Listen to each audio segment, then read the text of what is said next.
A TV Uberaba Online serve como plataforma para divulgação de diversos pontos de vista e opiniões. Qualquer comentário, imagem ou mensagem expressados durante os programas representam exclusivamente as opiniões dos indivíduos envolvidos, não necessariamente refletindo as visões do nosso canal ou de seus administradores.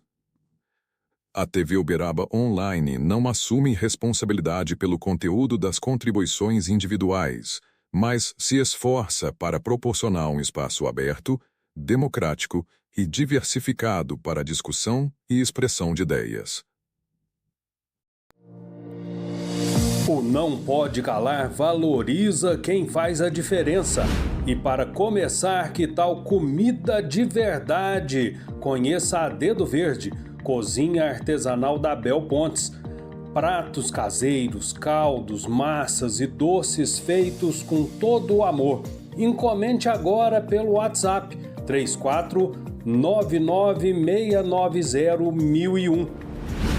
A cultura também se faz com leitura. A FS Ramos Edições traz literatura que transforma com origem 100% uberabense. Conheça os títulos incríveis e apoie nossos autores, já disponível nas prateleiras físicas e virtuais das melhores livrarias do Brasil. Precisa denunciar ou buscar ajuda? Boca no Trombone Brasil, com o jornalista Getúlio Salvador, é o canal do povo. Denúncias, notícias e prestação de serviços sociais para Uberaba e região. Siga a página no Facebook e mande a sua denúncia 34-99774-1039. Jornalismo com responsabilidade é Conexão Urbana, com François Ramos e Leilane Vieto. Acompanhe a coluna no portal JM Online e fique por dentro de tudo o que acontece na nossa cidade e região. Siga o perfil no Instagram, @conexão.urbana. Isso mesmo, com 2 As. E para fechar com energia lá no alto, sintonize a rádio ISFM. Todo fim de semana tem Sabadão com a contagiante Renata Quirino. Nas manhãs da 104,9 FM, ela traz o melhor momento do seu dia. Ligue o som, aumente o volume e aproveite!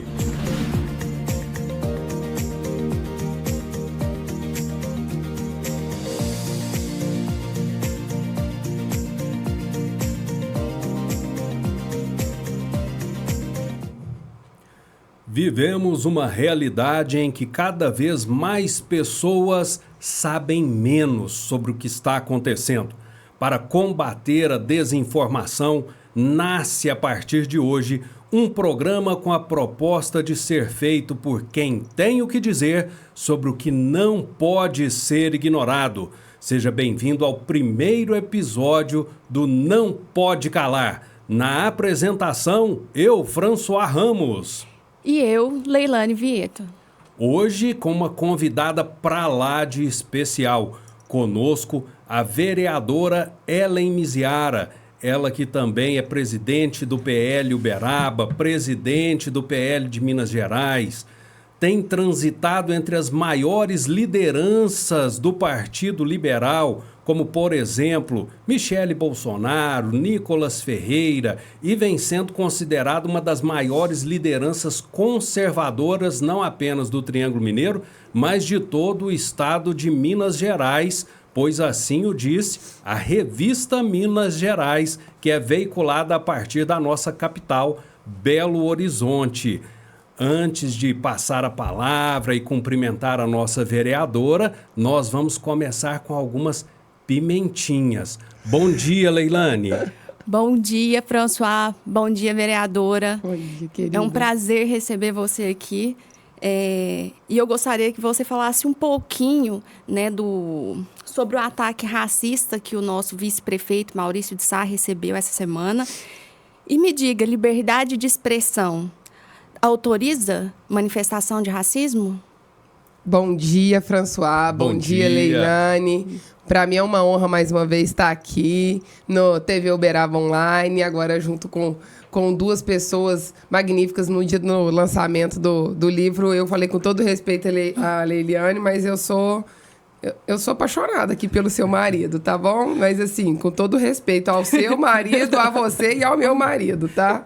Agora, quanto a questão, vamos às perguntas. Quanto à questão do ataque racista, quero deixar claro o seguinte: qualquer tipo de preconceito, ele é abominável. A gente não pode tolerar esse tipo de coisa ou normalizar isso daí. Liberdade de expressão sem responsabilidade, para mim, é libertinagem e pode, e no caso do que aconteceu com o Mauricinho, é crime. Então, a gente tem que ter muita responsabilidade sobre as coisas que a gente fala, sobre as coisas que a gente faz. Obviamente, eu sou uma defensora da liberdade, continuarei sendo, inclusive a liberdade das pessoas se expressarem, mas no caso dele também sou muito... eu defendo muito que as pessoas, que elas sempre têm que ser responsáveis por aquilo que elas falam e fazem. Então, ela teve o direito de falar e agora ela vai ter o dever de responder pelo que ela falou, porque é crime. Falou tudo, vereadora. Responsabilidade. E assim como o assunto do Mauricinho não estava na pauta que a gente havia pré-programado, este assunto agora também não está. Mas é extremamente relevante porque chama o legislativo uberabense, do qual a senhora faz parte, a responsabilidade. Uhum. Nós acompanhamos ontem a leitura do relatório da CEI do lixo. Quais as suas impressões a respeito desse trabalho desenvolvido pela Câmara de Uberaba? Primeiro, eu tenho que enaltecer aqui a vice-presidência, né, e o autor da CEI, que foi o vereador Túlio Micheli. Eu acho que ele fez um trabalho junto com os demais integrantes, que é o meu parceiro de partido, aí, o Luiz da Farmácia e o Anderson, dois irmãos. Luiz da Farmácia como relator e o Anderson na presidência. Foi um trabalho extenso. Obviamente, também parabenizar a assessoria de todos os três vereadores. Foram dias, horas, meses de depoimentos, inclusive de pessoas que não compareceram aos depoimentos. E, assim, o que me deixou, vou dizer, estarrecida, mas é que vários deles não compareceram. Teve um que assinou sobre a questão do aterro sanitário em Uberaba, hoje não mora mais aqui, e a gente sumiu no mapa. Puf! E aí uma coisa também que me deixou bem preocupada é que nós, uberabenses, pagamos a Codal, pagamos a Arisbe, pagamos Convale. E tudo, porque todo esse recurso sai do bolso do contribuinte, né? Falar o que a prefeitura, o que esses órgãos produzem. Para nós não produz nada, a não ser despesa para o contribuinte pagar. Ele faz a prefeitura, Codal, faz gestão do recurso que eles recebem ali. Então, a prefeitura somos nós, entendeu? E aí, quando você tem uma agência que é para poder fazer fiscalização do contrato, que é para poder fazer regulação e tudo mais, e aí você escuta que essa agência, ela vem a Uberaba, sei lá, uma vez, e ela age por demanda, se provocada, se não é provocada, não vai fazer nada, isso para mim é um absurdo, um vergonhoso, porque ela não está se prestando e recebe para isso, e não está fazendo o serviço que é devido. Então, eu acho que nós, enquanto poder legislativo ali, a gente precisa dar sequência nesse trabalho, mediante tudo que foi apontado lá, e principalmente diante da Arisbe, que era para fazer o papel de fiscalizar esse contrato, de olhar o que está acontecendo, de cobrar pendências, de chamar responsabilidade seja Convale, seja Codal. Porque quando você tem... Imagina um filho que faz muita bagunça. Então, um filho que está fazendo arte. Se você tem pais que são firmes com esse filho ele vai crescer na retidão. Agora, se o filho é bagunçento e o pai é omisso, não faz nada, então o que você acha que vai acontecer? Vai virar uma balbúrdia, que é o que aconteceu. Ao longo desses 6 anos de contrato, né? Porque quando foi assinado foi em 2020. Mas quando a Arisbe assumiu, foi acho que 2020... sei, 2023 ali, mas de lá para cá, ela está recebendo e a população está tomando prejuízo. E, Ellen, as pessoas, desconhecendo o papel do vereador, muitas vezes jogam críticas ao Deus dará. Dizendo, por exemplo, que o trabalho do vereador não vale nada, que isso é perder tempo. Quais as consequências que podem advir após esse trabalho investigativo realizado pela Câmara? O vereador Túlio, ele encaminhou, a gente aceitou o relatório, ele encaminhou o relatório para a GAECO, que é um órgão de investigação ali da Polícia Civil, né? Ministério Público, Tribunal de Contas do Estado, Ministério Público Federal, própria Prefeitura, Câmara Municipal. Então, é o seguinte, todo aquele relatório que foi lido, tudo que foi falado ontem foi encaminhado para esses órgãos que também têm o papel de... Eles foram provocados e agora eles têm o papel de falar assim, olha, nós temos que olhar o que está acontecendo aqui, porque todos os depoimentos estão lá, todas as situações ditas na leitura daquele relatório, está tudo lá. Então, agora tem que unir forças aí, de fato, para isso não ser só um amontoado de papéis. Então... E a própria Câmara também, como falei, tem responsabilidade de dar sequência nesse trabalho que começou com essa comissão de investigação. Recentemente, a senhora participou como coautora do livro Ver com Sentido 2, né, e abordou o papel legislativo municipal em ações pró-saúde mental. Como foi trabalhar com algo que lhe permitiu explorar tanto a sua área de formação profissional, né, como também o seu papel como vereadora? Para mim foi uma honra poder participar da construção do livro, especialmente do capítulo que a gente trabalhou junto de outras figuras, como, por exemplo, o Dr. Marcelo Venturoso fez parte desse capítulo também.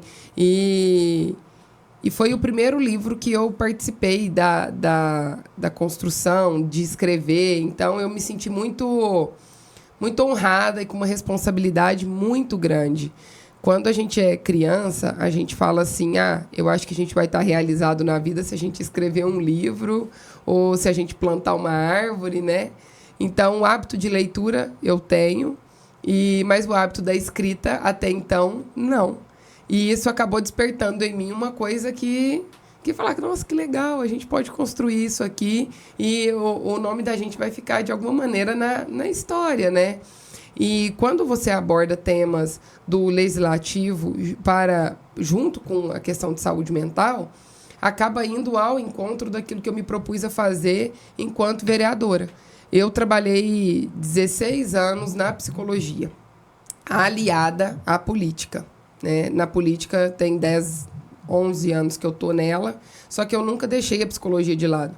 Só que quando eu entrei com o meu mandato de vereadora, eu deixei a clínica, não é que eu abandonei a clínica, mas eu deixei a clínica de lado para poder usar a psicologia em favor da política. Porque o que você faz no trabalho ali de consultório, que é acolhimento, na política você também precisa acolher pessoas, você precisa trabalhar com isso. E, para além disso, a gente tem um trabalho muito importante, que é trabalhar políticas públicas de saúde mental.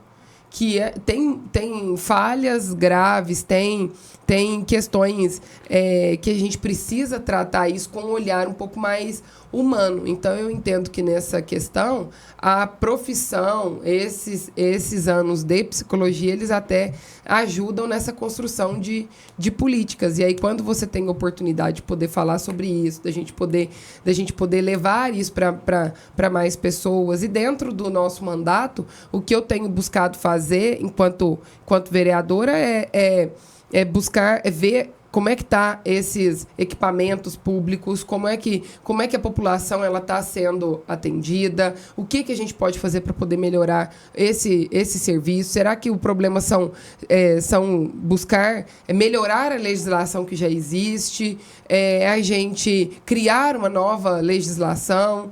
Então, aqui em Minas Gerais, não é nem Uberaba, Minas Gerais nós temos um problema de legislação no que diz respeito à questão da questão de uso de drogas. A gente tem uma legislação federal e a legislação do Estado, ela não permite, por exemplo, que pessoas em situação que está sob uso, elas façam internação involuntária, que é diferente de internação compulsória. Mas a gente sabe que isso é um problema de saúde, um problema que vira problema social e um problema de segurança pública. E a gente tem debatido muito esse tema, vamos fazer uma audiência pública sobre isso. Mas por que eu estou dando esse exemplo? Estou dando esse exemplo porque isso vem de acordo, vem dentro do que a gente se propõe a fazer enquanto poder legislativo e enquanto associar a política com o trabalho legislativo com a questão de saúde mental, que isso também é um agravante aí em políticas de saúde mental, para além de depressão e outras questões crônicas que acabam afetando o desempenho das pessoas. E Ellen, aproveitando a sua expertise, você falou aí da questão de produção de leis, tem momentos que a gente sente que a legislação trabalha contra a população. Nós acompanhamos o processo da luta antimanicomial, que resultou na reforma, em alguns aspectos extremamente positiva do ponto de vista da humanização dos tratamentos, do acolhimento, mas, ao mesmo tempo, houve uma demonização das instituições asilares, com o fechamento de todas elas, praticamente. O que acontece hoje? Existem pessoas, principalmente na classe pobre, com familiar com doença mental, que ele necessita de cuidado 24 horas por dia, que ele representa um risco para si mesmo, para a família e para as pessoas que convivem com eles. A família muitas vezes é obrigada a abrir mão de um trabalho que é o que põe comida na mesa, porque não tem onde colocar essa pessoa para um tratamento permanente. Exatamente. Como resolver esse tipo de situação, Ellen? Então, essa é umas brigas que a gente tem, porque, como você bem disse, demonizaram o atendimento, essa questão da saúde mental. Vou fazer um adendo aqui. Poucas pessoas sabem, mas eu tenho pessoas na minha família que têm transtornos mentais. O meu sogro, ele tinha transtorno de esquizofrenia e, por fim, ele já faleceu tem...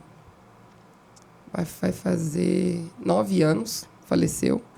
E ele já teve internado, por exemplo, no sanatório, na época que era sanatório espírita, ele teve internado lá 4 vezes. Em uma dessas vezes que ele teve internado na década de 90, as pessoas elas eram tratadas como animais. Ele já recebeu choque, ele teve todos os dentes da boca quebrados, porque ele teve surto e as pessoas não sabiam lidar com a questão do surto.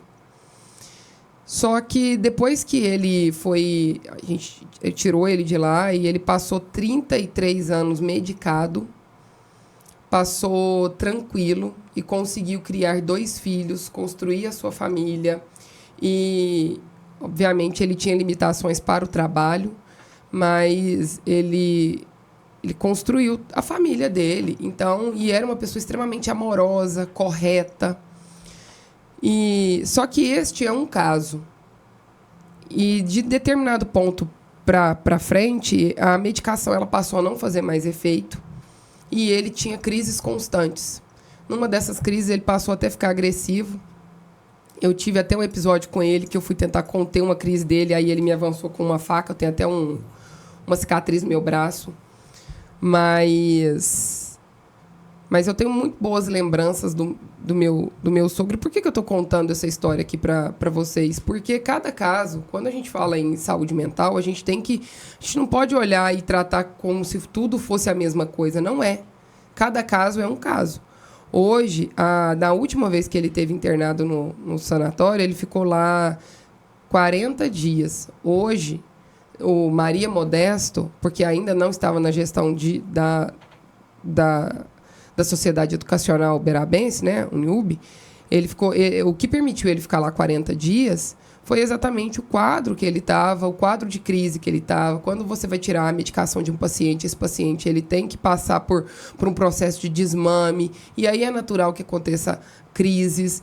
E ele precisou ficar lá 40 dias, e foi importante para que ele ficasse lá esse período. Hoje, os pacientes que estão em crise e vão para lá, por exemplo, eles ficam lá no máximo, acho que 15 dias estourando, porque essa é a diretriz do governo federal no que diz respeito, por exemplo, a tratamento de saúde mental. Só que O que você faz para conter um paciente que tá em crise? E aí, às vezes, o paciente mesmo em crise, um ou outro paciente, eu sei que eu tenho ido lá com uma frequência, até ajudamos com R$300 mil em emenda lá para o Instituto. Um ou outro paciente acaba ficando lá um pouco mais de tempo, mas é um ou outro paciente. E eu entendo que a gente precisa também dar espaço para receber outros pacientes, porque o fluxo ele é muito, muito grande. Mas eu estava até comentando com a secretária de saúde, a Val, um outro exemplo, o Hospital de Barbacena. Barbacena sempre foi uma cidade que foi conhecida porque lá tinha um hospital psiquiátrico. E esse hospital ele foi fechado. Muito porque não é necessário mais? Não, ao contrário, ele é e continua sendo muito necessário, mas é porque demonizaram tanto essa questão de luta antimanicomial e deturparam tanto o conceito da coisa que eu quero saber, para essas pessoas que fazem a defesa, inclusive meus colegas de profissão, que fazem a defesa de que a gente tem que desinstitucionalizar todo mundo, porque a gente tem que trabalhar com esse pessoal e liberdade, não sei o quê. Eu quero saber aonde é que eles vão colocar pacientes que estão em crise, que estão em surto, que não se adequam com a medicação e qual é a solução que eles dão para as famílias, principalmente para as famílias que têm baixa estrutura, porque... No meu caso, a nossa família, a minha sogra, o meu marido, a gente sempre teve uma estrutura familiar muito boa, muito amorosa, muito acolhedora. Então, isso, obviamente, faz toda a diferença no tratamento. Mas e para as famílias que não têm essa condição? E para as famílias que não têm essa rede de apoio que o meu sogro ele teve? Porque ele mesmo ele era do estado de Goiás, né? Então, esse é um caso específico. E tem pacientes que aceitam tratamento no CAPS, tem pacientes que aceitam tratamento no Gregório Brembly, que vai lá toda semana, que não fica internado, mas vai porque tem acompanhamento. Mas e o perfil do paciente que não aceita isso? O que a família vai fazer? Então, a gente não pode achar que todo mundo tem a mesma receita e que para falar de um assunto tão complexo desse, a gente tem uma receita simples, porque a realidade ela é diferente. E a gente tem que ter esse olhar humano e tem que entender que as instituições elas são necessárias para muitas famílias. Elas são um ponto de apoio mesmo para tirar esse paciente da crise, para poder trabalhar com essa família.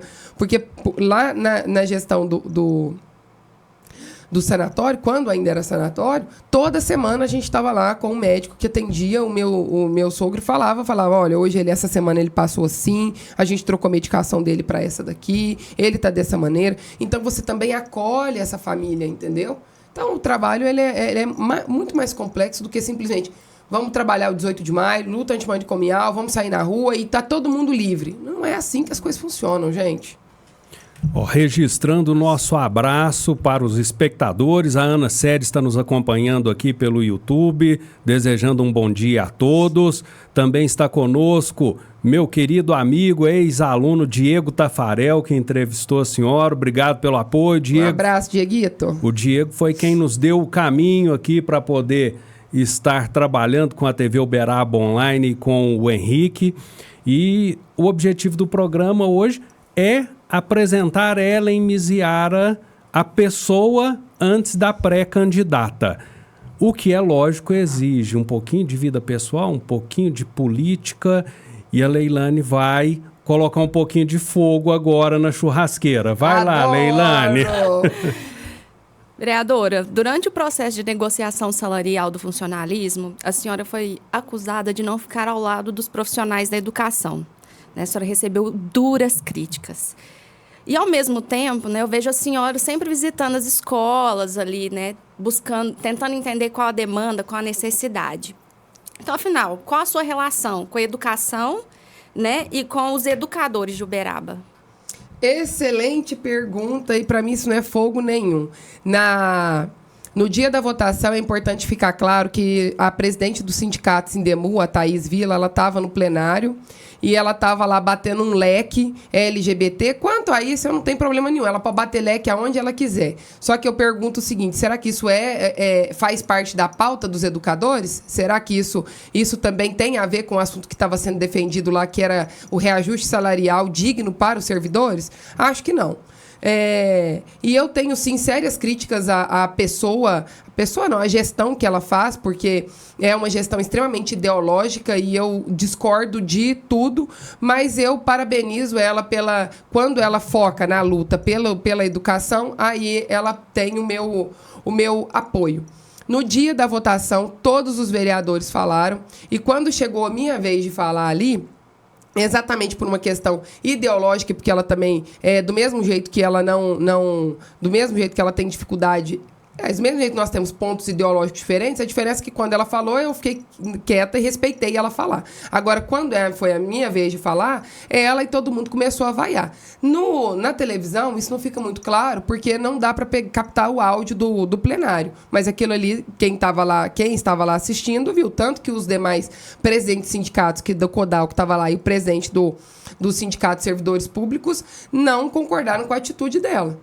E aí, quando foi a nossa vez de falar, aí começou a vaiação, começou a falar por cima. E assim, eu estava falando um assunto extremamente importante. O que eu falei no meu discurso? Até tinha preparado um discurso para isso, porque esse é um assunto para mim que ele é muito sério. Que eu falei assim, professores, a classe de educador, pelo tanto que eles sofrem lá na ponta, e até eles deveriam receber um dos maiores salários do funcionalismo público. Por quê? Porque quando a gente valoriza os profissionais, a gente melhora, inclusive, quem que vai estar lá na ponta para nos atender, porque a gente deixa esse cargo mais competitivo. Então, não vai entrar o que sobrou, vai entrar os melhores para poder dar uma educação de qualidade e uma educação boa para os nossos filhos, para os nossos sobrinhos, para os nossos netos, para a nossa família. Eu estudei a minha vida toda em escola pública. Eu tenho o maior respeito e o maior carinho pelos meus professores. E eles também têm por mim. Tanto que eu convivo, encontro com alguns deles hoje. E eles ainda lembram de mim. E a gente conversa. Porque eu era uma boa aluna e eu tive excelentes professores. Eu sempre tenho muito respeito por eles. E agora, a Thaís Vila, ela ser mal educada e achar que eu sou obrigada a tolerar a falta de educação, porque eu tô lá sentada na cadeira lá e sou obrigada a tolerar a falta de educação? Não, porque assim como eu tenho o meu papel de responsabilidade, ela também tem o papel dela de responsabilidade agora, de quanto presidente do sindicato, e ela não responde por ela só. Ela responde por toda uma classe, e classe, inclusive, essa que muitos deles pensam diferente do posicionamento pessoal e ideológico dela. Então, ela tem que tratar aquilo ali com mais seriedade. E não sair batendo o leque na cara das pessoas que discordam do posicionamento ideológico dela. E eu não concordo mesmo. Ellen, sabe o que eu sinto falta na questão? Eu sou professor, mas em nível universitário, então a gente não tem o mesmo conhecimento de quem está no chão de sala de aula de ensino fundamental e médio, mas nós somos bem informados. A gente lê os jornais e sabe o que está acontecendo. Problema da educação hoje não se restringe ao salário do professor. Sim. A luta salarial é um direito, ela tem que acontecer todo ano e a valorização também. Mas não param de se repetir casos de agressão física, de bullying, de cyberbullying, de drogas na porta e dentro das escolas. A falta de disciplina virou um problema tão gravoso que quem quer aprender desiste. Por isso... Por que será que isso não entra na pauta nunca? Porque não é interessante. E aí não é interessante principalmente para por exemplo, eu vou fazer uma crítica, não é, aos sindicatos de modo geral da educação, e também é uma crítica a nós da própria, que defendemos o espectro da direita. Se hoje as coisas estão desse jeito, essa responsabilidade também é nossa, que nós não conseguimos ocupar esses espaços. E aí eu vou falar mais uma vez, a eleição do sindicato aqui do Sindemu, por exemplo, ela teve 3 chapas, e as 3 chapas são pessoas declaradamente espectro de esquerda. E acabou vencendo a de extrema esquerda. Então, tipo assim, onde é que estávamos nós ali que não concordamos com esse tipo de coisa, os educadores que não concordam com essas coisas, mas que também não se posicionam sobre isso? Se você não ocupa esse espaço, você vai ser governado por alguém que vai ocupar esse espaço. E isso é na cadeira do Legislativo, isso é nas presidências de sindicatos, isso são nos conselhos, nas associações. Quando você vê o trabalho, aí eu vou citar a Beatriz Cerqueira, que ela também ela é do PT, eu tenho divergências ideológicas com ela, mas eu respeito muito o trabalho que ela faz à frente da educação. Porque ela briga por aquilo que ela acredita, por aquilo que ela defende. Só que sempre esbarra nessa questão salarial. E aí acontece sempre... As pessoas não vão dizer isso abertamente, mas qual é a visão que eu tenho? Que acontece um lobby ali.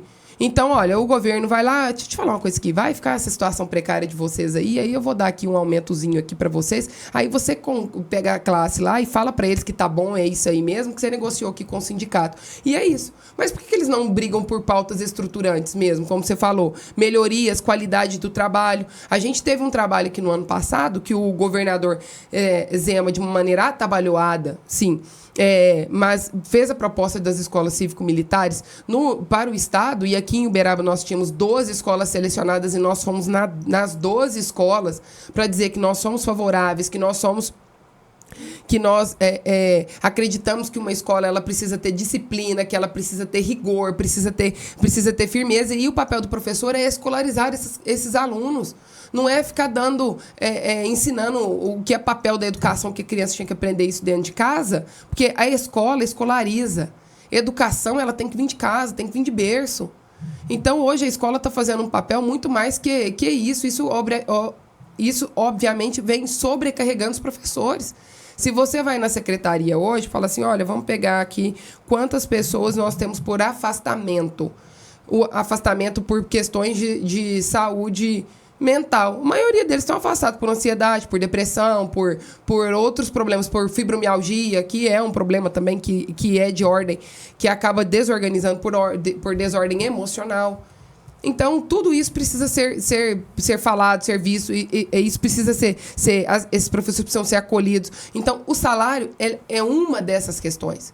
Mas a estrutura física que esse professor está dando aula é muito importante também.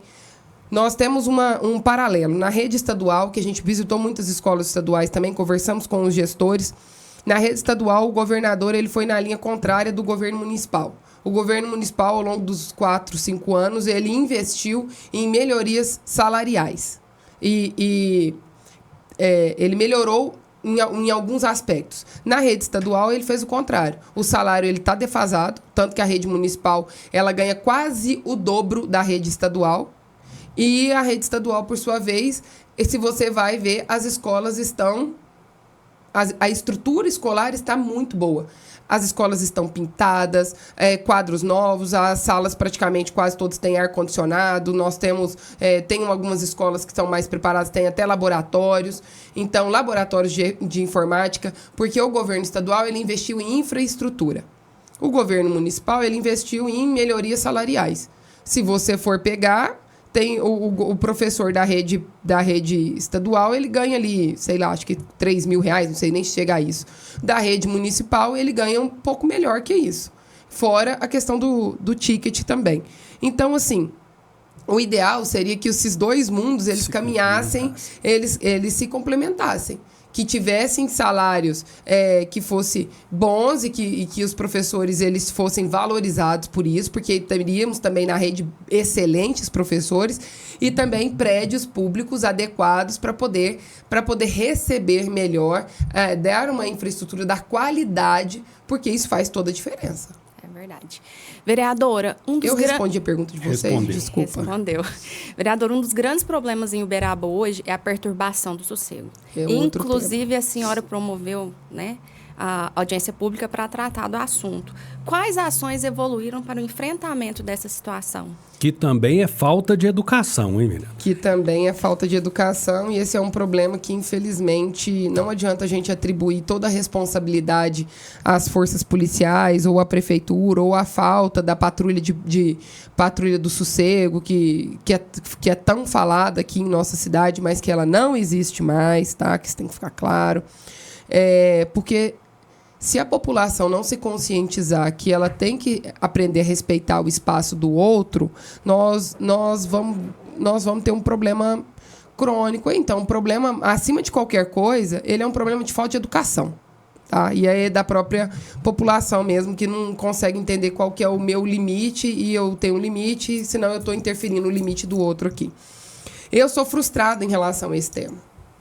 Sou uma pessoa frustrada. Porque quando a gente propôs a audiência pública, saímos de lá com alguns pontos que a gente precisa trabalhar, melhorar, e no que competia a nós, a gente fez. A gente reuniu as forças policiais, conversamos com o comandante da 5ª RPM, conversamos com o pessoal da Polícia Militar, Guarda Municipal, Secretaria de Segurança Pública. Unimos todos esses, inclusive, numa reunião, apontamos os principais problemas dessa questão de perturbação do sossego, porque o que a gente entendeu é que são focos. A reclamação, tem muitas reclamações, mas a reclamação principal são áreas específicas da nossa cidade. Ali no Universitário, uma reclamação crônica constante, porque temos prédios ali, e ali tem barzinhos, e aí esse pessoal às vezes sai da universidade e vai para a porta do barzinho. Então, qual que é a saída? A gente identificamos que o código de postura ele precisa ser melhorado, atualizado, porque ele é um código extremamente defasado. E entendeu também que se não doer no bolso da população, eles não vão se conscientizar. Então, é uma coisa que eu acho legal? Não, eu não acho legal isso. Mas se não for, é aquela coisa que a gente não aprende pelo amor, vai aprender pela dor. Então, a dor tem que ser no bolso. E não adianta ser uma multa de R$100. Tem que ser uma multa de R$1.000, R$2.000, R$3.000, R$5.000, que é onde a pessoa vai começar a entender que, opa, as minhas ações aqui, elas têm consequências. Eu não posso simplesmente fazer o que eu quero, do jeito que eu quero, na hora que eu quero. Não é assim que funciona uma sociedade, não é? Então... Ellen, tem uma situação... Dentro da perturbação do sossego, você falou aí da questão, não é só polícia, não é só guarda, não é só prefeito, falta educação da população. Primeira coisa que as pessoas que sofrem com isso precisam entender não é novidade a Polícia Militar empurrar as ocorrências para a guarda e a guarda para a polícia. Mas isso já teve solução no passado, como você bem disse, com a Patrulha do Sossego, que foi uma iniciativa que começou quando o Wellington era secretário de Segurança, né, antiga Sestran. Ele foi para Brasília, assumiu o coronel Roberto Benigno, que deu continuidade, e nós tivemos ali uma fusão de esforços que foi fundamental para o sucesso. Poder Judiciário, Ministério Público, Guarda Municipal, Polícia Civil e Polícia Militar, trabalhando juntos. Isso. Na operação PM, Guarda Civil na patrulha mista, o Ministério Público encarregado de dar andamento, dar prosseguimento à questão do delito que foi cometido, a Polícia Civil em fazer pagar pelo menos a fiança para sair de lá, e o Judiciário realmente dando alguma forma de castigo. Pesou no bolso. Isso. Qual é a dificuldade em fazer todo mundo trabalhar junto agora? Eles alegam aí falta de pessoal. Hoje, por exemplo, o que falam ali, num final de semana, Copom, Guarda Municipal e a própria Posturas, eles recebem mais de 1.000 pedidos, mais de 1.000 ligações, tipo assim, na sexta, sábado, domingo, sexta, sábado, domingo, na noite de sexta, sábado, domingo, final de semana, né? Mais de 1.000 ocorrências para poder atender. E aí, obviamente, não há pessoal que chegue. E aí, na polícia, eles vão por ordem de agravamento do caso. Se chega a ocorrência de um acidente, ocorrência de Maria da Penha, ocorrência de tentativa de homicídio, ou roubo, por exemplo, e a perturbação do sossego, eles vão falar assim, vamos nos casos mais graves, porque nós não temos efetivo para atender todo mundo, todas as ocorrências de uma vez. Então, por fim, essa daqui, por ser de menor dano, ela acaba ficando sempre no final da fila.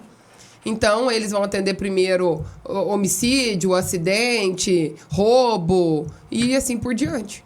Maria da Penha, que muitas das vezes a perturbação de sossego, se ela não resolver, ela acaba evoluindo para Maria da Penha, para algum tipo de tentativa de homicídio, como já aconteceu algumas vezes aqui em Uberaba, infelizmente. Então, a gente tinha que se a gente não trabalhar... eu cobrei o secretário Weber para que a Posturas, para que mande para nós lá na Câmara um novo código de posturas. Como ele é um guarda-chuva que abarca várias coisas da legislação municipal, de regras, né, sobre abertura de comércio e tudo mais, então eu entendo que não seja uma lei simples para poder ser atualizada. Mas ela é necessária. E a gente precisa fazer, de fato, falta essa Tá tendo mais cooperação entre Polícia Militar e Guarda Municipal, que a gente já viu algumas ações em conjunto deles ali. O próprio Batalhão 67, que tem o batalhão ali na Nenê Sabino mesmo, eles fazem ações ali, meio que tão bem constantes as ações de apreensão de veículos, motos, principalmente essas motos barulhentas, que é outro problema que o pessoal reclama bastante. E não falta quem defenda, tadinhos, porque eles não têm como se divertir. Mas aí é isso, entendeu? Esse país, eu não sei, não vai pra frente, não. Se a gente não ficar... Enquanto a gente ficar passando a mão na cabeça de bandido e ao invés de defender as verdadeiras vítimas, que é as que sofrem com isso, essa semana eu dei pulo de felicidade porque foi aprovado na CCJ a lei que diminui a maioridade penal para 16 anos. Passou da hora disso mesmo. E aí, quem é a turma que vota contra isso daí? Exatamente a turma que fica aí passando a mão na cabeça dos bandidinhos. Não dá, não. Se a gente quiser, tem que moralizar a sociedade. Também acho. Bom, vou dar uma pausinha aqui para falar com o pessoal que nos acompanha também pelo Instagram. O Ulisses Araújo passou para deixar a sua opinião aqui, ó. Eu acho que para resolver esse assunto, vai ter que, infelizmente, multar os estabelecimentos que promovem e aceitam esses eventos. Isso está na Posturas. Tentar retirar o alvará de funcionamento, que só assim deverá clarear. Isso também está sendo feito. Não, às vezes, com todos que a gente precisa, mas todos eles têm... A gente conversa bastante com o Arnaldo, que é o responsável pela Posturas hoje, e ele fala, chega para nós aqui a demanda, vamos supor, chegou o final de semana. No outro dia, a gente vai lá e notifica o estabelecimento. Aí esses estabelecimentos estão constantemente sendo notificados, tem multas. Então tem que ter multa maior e tem que ir lá lacrar o estabelecimento mesmo. Porque se não for desse jeito, se não doer no bolso, infelizmente... É verdade. É verdade. Ellen, nós estamos caminhando aí para a reta final do programa. Mas já, tá tão gostoso, gente. Nós precisamos trabalhar com a população de Uberaba no sentido de que é preciso, é urgente eleger representantes para o Legislativo de Uberaba, tanto para Belo Horizonte como para Brasília. Ficar da forma que está não pode. Já provou que é um grande erro e que a cidade em nada se beneficia ao prestigiar os candidatos de fora. Embora muitos deles tragam aí alguma contrapartida, nada se compara ao que aquele que mora aqui em Uberaba pode fazer pela nossa cidade. Eu vou dar um exemplo claro disso daí. As pessoas, elas falam um pouco eu tenho recebido algumas críticas aí para falar assim, Ellen, você é base, você tá na base da prefeita. Vou deixar uma coisa muito clara aqui. Não se trata de ser base ou ser oposição, se trata de ser Uberaba. A partir do momento que a população me deu a responsabilidade de sentar numa cadeira do Legislativo, eu tenho que ter responsabilidade de conversar com a liderança máxima do nosso município, que é a prefeita Elisa Araújo, que foi eleita. Eu não gosto da Elisa. Olha, nós propusemos na eleição o nosso candidato, nosso partido, que era o Samir Cecílio. Ela ganhou democraticamente no voto e o meu papel eu preciso conversar porque a população de Uberaba precisa, caminhar, entendeu? Não adianta a gente ficar no eu gosto, eu não gosto, isso não vai resolver o problema de quem está precisando lá na ponta. De melhorias na saúde, na educação, na mobilidade urbana. Então a gente precisa ter maturidade. E é isso que eu me propus a fazer, ajudar Uberaba. Então eu sou Uberaba. Nascida e criada aqui, eu amo a minha cidade e eu vou lutar por ela. Se o nosso governante fosse, vou dar um outro exemplo aqui, o Anderson Adalto, eu teria que sentar e conversar com ele da mesma maneira. Não gosto dele, não tenho afinidade política alguma com ele, mas ele foi o eleito representante, a maioria o escolheu. Então a gente tem que respeitar, ora. É assim que funciona a democracia. Não gosta? Nós estamos vivendo um regime errado, embora eu acho que a gente não está numa democracia, mas vamos lá. A gente teve numa comissão em Brasília, deve ter um pouco mais de um mês. Fomos em 7 vereadores, quer dizer, 1/3 da casa foi lá, além da presença do líder do executivo, a prefeita Elisa, e o vice-prefeito Mauricinho. Nós fomos em uma comitiva, por quê? por trazer representatividade. Então fomos junto com o senador Carlos Viana, a gente conseguiu lá 20 milhões de reais para Uberaba e e nós somos em diversos ministérios. Nós somos no Ministério do Desenvolvimento Social, fomos no Ministério da Mobilidade Urbana, conseguimos pegar um valor que já estava no caixa aqui, mas que não poderia ser gasto, que é o valor de 7 milhões para poder fazer melhorias no Terminal Oeste. Então, a gente conseguiu isso daí junto deles. Mas nos ministérios que nós fomos, a primeira coisa que os ministros chegaram e falaram: quem que é o deputado que está acompanhando vocês? Eles não querem saber o que você é, se você é vereador, se você é prefeito, em que pese lá nós todos termos nos apresentado como vereadores e a prefeita. Fala, mas quem que é o deputado que está acompanhando vocês? Então, o que eu quero dizer para vocês? Que, na ocasião, um deputado, ele cavou essa agenda, mas ele não conseguiu nos acompanhar nessa reunião, porque ele tinha outro compromisso em outro ministério e tudo mais. Então, o que significa? Que nós não somos prioridade. E nós seremos prioridade, um município tamanho de Uberaba, sexta maior economia do estado, e, quiçá, uma das maiores economias do Brasil, a gente vai ser prioridade como? Entendeu? Então, assim, um deputado ali, ele faz muita diferença para poder acompanhar isso daí, porque uma coisa é a gente ir lá, passar o pires lá. Outra coisa é o deputado falar: eu estou aqui com os representantes da minha cidade e a gente tem que trabalhar para trazer, melhorar políticas públicas para o município de Uberaba. O que a gente vai conseguir aqui? Além da quantidade de dinheiro, de recursos que o Uberaba vem perdendo ano a ano, porque não consegue ir nos locais corretos. Isso eu não estou nem falando de emenda parlamentar, porque a emenda, eu já falei isso numa ocasião, se a gente eleger aqui o Cachorro Caramelo vai ter 80 milhões de reais em emenda todo ano para ele poder levar para os municípios, não só para Uberaba, mas para toda a nossa região. Mas então, por quê? Porque é prerrogativa do deputado, entendeu? Agora, e o dinheiro que fica perdido lá no Ministério da Saúde, no Ministério da Educação? Porque tem esse recurso lá. E o Uberaba, sistematicamente, ano a ano, está perdendo dinheiro desses recursos lá. Uai, Eli, por que você sabe disso? Porque eu conheço como é que funciona Brasília. Eu não estou querendo ir para lá para me fazer gracinha ou para fazer firula. Não.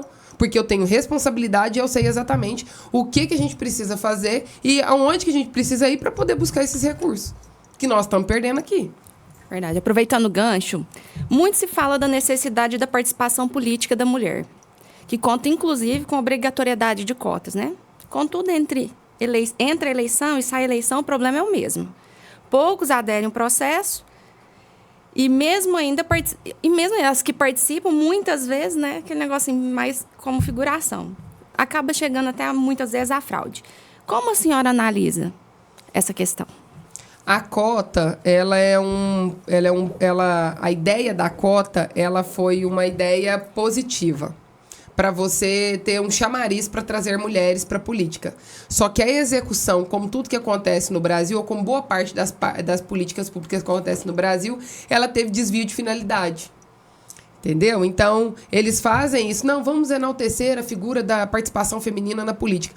Para começo de conversa, a política ela tinha que ser atrativa por si só. Eu não estou na política porque eu vi uma brecha na cota e eu vou participar. Eu gosto do que eu faço. Eu gosto de estar aqui. Eu entendo que eu posso ser uma pessoa que vai contribuir com a sociedade. Eu estudei para isso, eu me preparei para isso. Então, a política, que é algo que você vai impactar a vida de outras pessoas através de legislação, através de ações que você faz, e você está impactando positivo ou negativamente a vida de outras pessoas, pode entrar qualquer um lá. Pode entrar todo mundo despreparado, pode entrar, inclusive, um semi-analfabeto que hoje está na presidência da República. Eu não engulo esse tipo de coisa. Porque isso para mim é uma afronta. Tem informação, eu tenho especialização, tem gente que tem um monte de faculdade e estuda para isso. Mas uma pessoa que banaliza o estudo está lá, presidente da República. E essa é a realidade do nosso país. Mas tratando dessa questão de cota, a política ela tem que ser atrativa para as mulheres. Ela tem que ser atrativa. A cota, como eu disse, ela é uma ferramenta importante. Mas ela foi banalizada.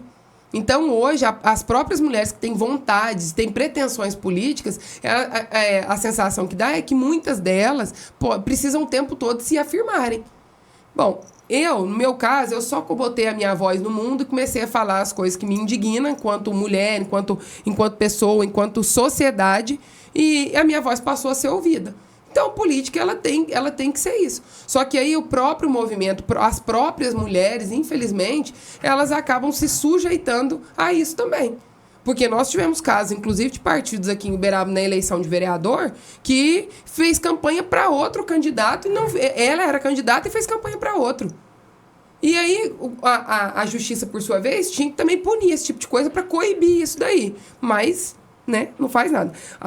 Eu, enquanto presidente de partido, sou presidente do PL, aqui a gente estruturou a nossa chapa. Nós trabalhamos, nossa chapa teve 9, 10 mulheres, e a gente trabalhou com todas elas. A gente deu recurso para todas elas. A gente pediu para que todas elas fizessem campanha, e todas elas estavam no pleito, defendendo ali o seu bairro, defendendo a sua causa de atuação, defendendo a sua... Elas estavam na política porque elas são engajadas com política. Não teve nenhuma que foi, não, eu preciso de você, vem cá me ajudar para cumprir cota, não sei o quê, não sei o quê.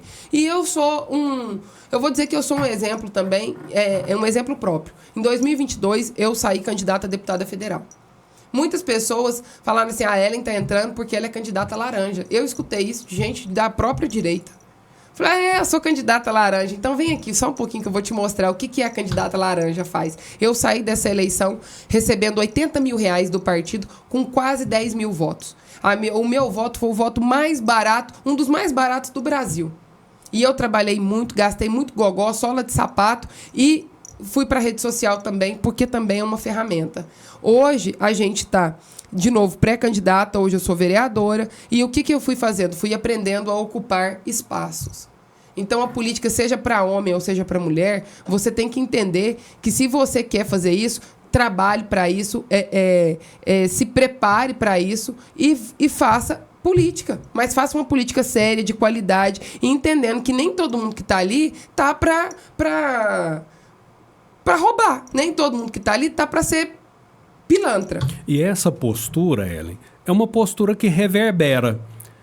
Como você disse no início do programa, independente da posição ideológica do eleitor, que tem que analisar todas as propostas de forma geral e o passado e a perspectiva futura dos seus candidatos, né, nós também temos que trabalhar na política com essa mesma profundidade e abertura. E você caminhou bem.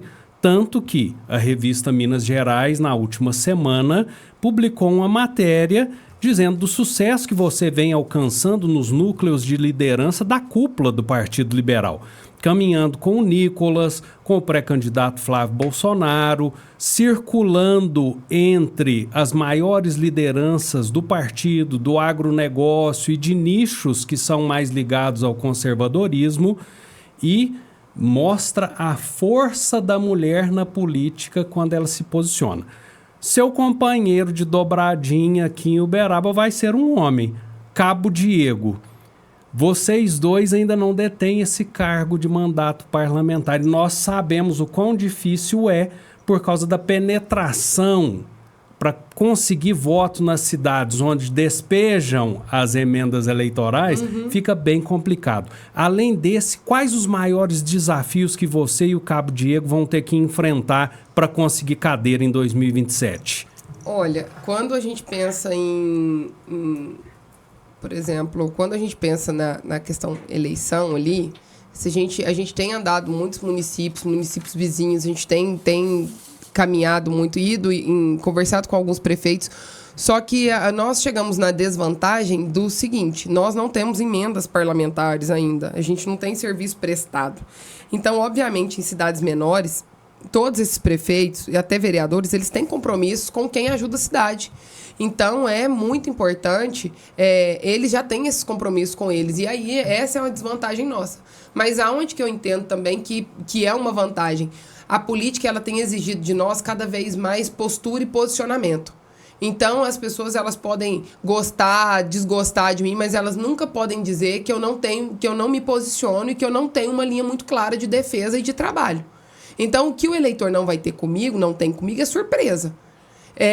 Esse eleitor vai ver eu defendendo uma pauta que é aborto, nunca vai ver defendendo aborto. Na verdade, vai ver eu brigando com as abortistas ou com os abortistas, entendeu? Então, outra coisa do agro. Você acha que ele vai me ver defendendo MST? Não. Não, vai ver defendendo, vai me ver defendendo plano safra, vai ver defendendo a importância que o agro tem na economia do Brasil, da gente ter que fortalecer o pequeno produtor, a agricultura familiar. O nome disso é postura, é posicionamento, identidade. E as pessoas, elas têm buscado cada vez mais isso na política. Não é simplesmente você ir lá e entregar emenda. É você ir lá, entregar emenda e você deixar claro pelo que você trabalha. Qual é a sua linha de atuação, a sua linha de trabalho. Então, nesse sentido, a gente tem um nicho específico, que é o nicho da direita, o nicho do bolsonarismo. E toda cidade em que pese, por exemplo, você tem um núcleo político ali, você também tem um núcleo ideológico. Então, a gente tem uma abertura muito grande nesse núcleo ideológico. E é nesses nichos que a gente tem trabalhado. Eu tenho, ao longo desses anos, o meu relacionamento com diversos prefeitos, vereadores de N municípios de Minas melhorou muito. A gente teve bastante abertura, porque a gente foi construindo esses espaços também, com muito diálogo, muito trabalho, né? Muito posicionamento. Então, eles acabam nos conhecendo. Tem quem se identifique com o nosso alinhamento, com o nosso posicionamento. E, para além disso, hoje estar ocupando a presidência do PL Mulher estadual, ao lado ali da nossa presidente Michele Bolsonaro, que confiou a mim essa questão aqui no Estado, isso também tem trazido um outro núcleo para a gente poder trabalhar, que é exatamente essa representatividade feminina, o protagonismo feminino na política. E qual é a nossa principal missão aí? Vamos fortalecer mulheres para que elas entendam que a política também é lugar para elas. Não é lugar de mulher aonde ela quiser. A gente tem que mostrar que, olha, você quer fazer parte disso aqui? Você pode fazer parte. Vamos trabalhar, vamos estruturar, vamos estudar para isso. Por isso que foi criado, inclusive, o projeto Alicerça Brasil, idealizado pela nossa presidente Michele Bolsonaro. E a gente trabalha com um núcleo de mulheres, onde a gente fala sobre política, onde a gente fala sobre economia, onde a gente fala sobre saúde, educação, sobre problemas estruturais da nossa cidade e como é que nós podemos ocupar esses espaços. Mas de uma maneira que não é, vai lá porque o partido está precisando de você. Não. Vem aqui, vamos trabalhar essa pauta juntas. E se você entender que você pode ocupar esse espaço, seja como conselheira, seja como presidente de sindicato, seja como vereadora ou como qualquer outro cargo, a gente não precisa necessariamente, para ser política, estar em algum cargo como vereador, prefeito, vice. Não. Você, para fazer política, você precisa estar ali dentro, inclusive, você pode ser a liderança no seu bairro. Você faz política ali. Então, esse é o trabalho que a gente faz através do projeto Alicerça Brasil. E é isso que a gente tem que construir na política, entendeu? Entendi. E esse trabalho que a gente tem feito, no caso, que a gente tem feito para abrir nichos de trabalho para que as pessoas nos conheçam, para que a gente consiga chegar lá e ocupar uma cadeira. Muito bacana. Conta para nós agora, quais são as principais propostas de Ellen Miziara nessa fase pré-candidatura?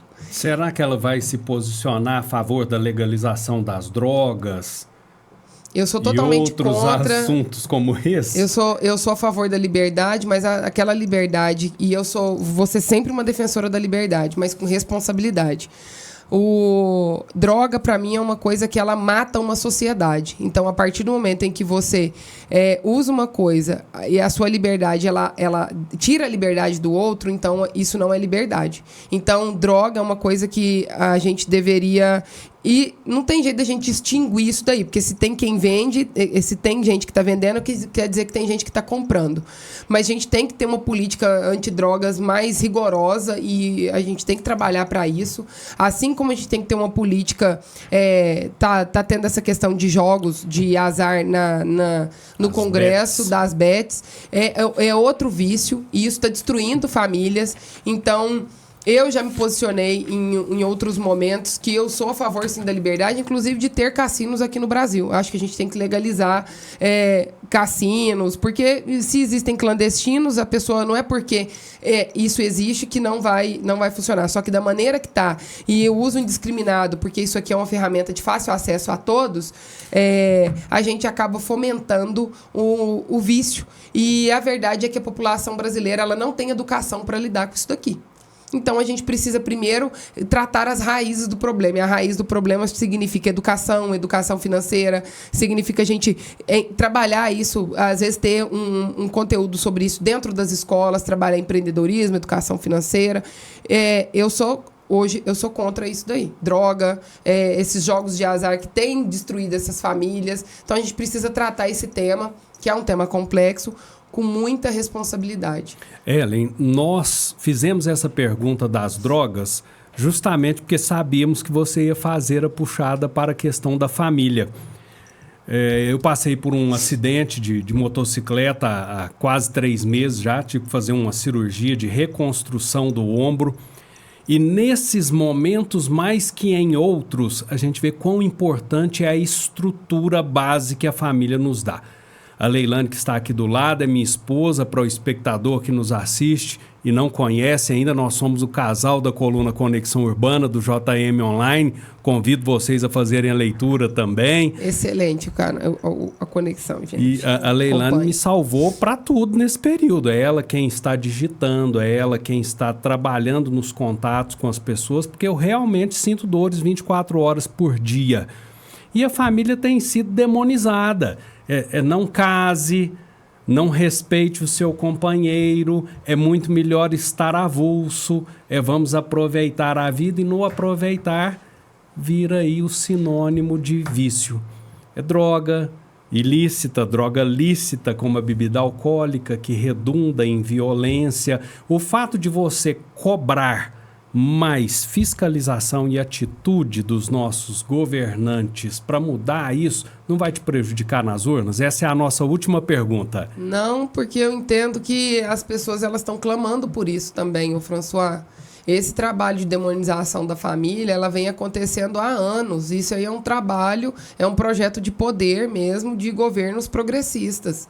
Isso é muito claro quando a gente lê, por exemplo, a questão das 3 ondas. Hoje nós estamos na 4ª onda do feminismo. O feminismo, ele prega isso. Prega a sexualização, prega que família é o mal da sociedade, que a gente tem que ser nosso corpo é livre, meu corpo, minhas regras. E aí você simplesmente demoniza tudo que sempre sustentou uma sociedade até hoje. E aí, eu não posso... Eu tenho 2 irmãos, meu pai, minha mãe. Vamos dizer assim que eu faço parte do que eles chamam de família tradicional brasileira. Mas foi essa família que me deu sustentação. Foi meu pai e minha mãe, com todas as dificuldades que eles sempre tiveram. Meu pai trabalhando em 2 empregos, sendo pedreiro, pintor, fazendo de tudo, servidor público, trabalha no chão da escola, na escola rural. Eu tenho orgulho deles. E eu não estou dizendo... A gente tem que estruturar a família para a gente ter uma sociedade forte. Porque uma sociedade forte, ela consegue progredir. A gente consegue desenvolvimento, a gente consegue ser um país melhor. Agora, quando a gente tem uma base enfraquecida, cheia de vícios, que inclusive são esses vícios que destroem essas famílias, onde a gente tem casos ali de violência doméstica. Vocês acham que as pessoas confundem a masculinidade, o machismo, né, com a força, com a virilidade do masculino? E aí, um outro projeto que eles fazem? Vamos afeminar os homens e vamos masculinizar as mulheres. A gente sempre teve papéis bem definidos na sociedade. Se você quer... mulheres, elas nunca vão fazer coisas que homens fazem, assim como homens não farão coisas que mulheres fazem, porque um complementa o outro. Uma sociedade saudável, ela é feita de complemento, ela é feita de parceria. Ela não é feita de vamos segregar, vamos dividir, vamos guerrear. Mulheres de cá, homens de cá. Não, isso não tem a ver nem com questão de preferência sexual ou de questões sexuais. Você pode se envolver com outro homem, uma mulher pode se envolver com outra mulher, pode inclusive formar uma família, né? Os novos modelos de família. Mas o que eu estou dizendo é que o respeito e as regras ali, elas precisam prevalecer. A gente precisa entender que uma sociedade forte, ela precisa dessa parceria entre homens e mulheres. Por quê?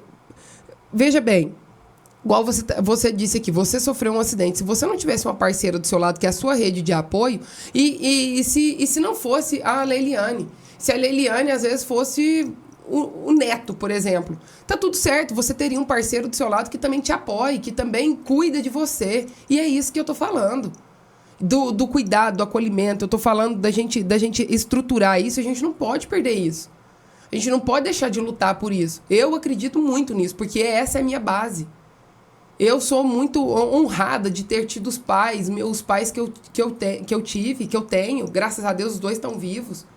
De ter tido os meus avós, de entender que o meu avô construiu uma fazendinha, um pedacinho de terra que ele tinha, ele construiu tudo no braço. E a minha avó cuidando dos filhos, fazendo a função dela ali, ajudando ele. Porque se não fosse ela para dar sustentação para ele, ele não tinha conseguido construir o que ele construiu. Que foi uma terrinha, uma fazendinha em Campo Florido. Então, como é que eu não vou ter orgulho disso? Eu tô falando das minhas raízes, eu tô falando que é isso que molda uma sociedade. E eles tiveram 7 filhos, 2 faleceram. Desses 7 filhos, todos eles viraram, são casados, têm seus empregos, construíram as suas famílias, constituíram as suas... Nem todo mundo pensa igual? Não, nem todo mundo pensa igual. Mas todo mundo é pessoa correta, pessoa que trabalha para a sociedade, é gente que presta um serviço. O nome disso é isso, que eu acredito nisso. Entendeu? Eu acredito nessa construção. E aí, se a gente destrói isso, a gente está destruindo a sociedade. Eu não estou destruindo, não é questão da família, é questão de uma sociedade inteira. O que eu estou construindo? Um monte de zumbi. E por falar em família e parceria, está nos acompanhando aqui o Lincoln. Parabéns, François e Leilane, pelo programa. A Ellen é sensacional. Olha o afago do Dia dos Namorados aí. Meu marido lindo, que se não fosse ele, que inclusive ele me deixou aqui. A Ana Tereza estava no carro. Ela passou a semana toda hoje com infecção de ouvido e eu na correria. E olha como é importante essa parceria, essa divisão desses papéis. Se eu fosse, vamos dizer, o discurso antiquado, que é o que as pessoas elas acabam confundindo as coisas, não, eu tinha que ficar em casa cuidando da minha filha, eu não deixo de dar atenção para minha filha, não deixo de dar atenção para o meu marido, só que eu tenho um parceiro super importante que ele me ajuda em tudo. Então, se hoje eu estou aqui podendo conversar com vocês, com a minha bebê em casa, é porque ele está lá me dando suporte, me dando sustentação. E ele é um homem, é onde que entra o perfil do que eu estou falando, da masculinidade. É a força, a proteção que eu preciso nesse momento. Ele me dá essa força, entendeu? E se eu tô aqui, é porque ele me ajuda muito. Então, a gente temos que ser uns pelos outros. E eu acredito nisso. Nós estamos chegando realmente, agora é o final.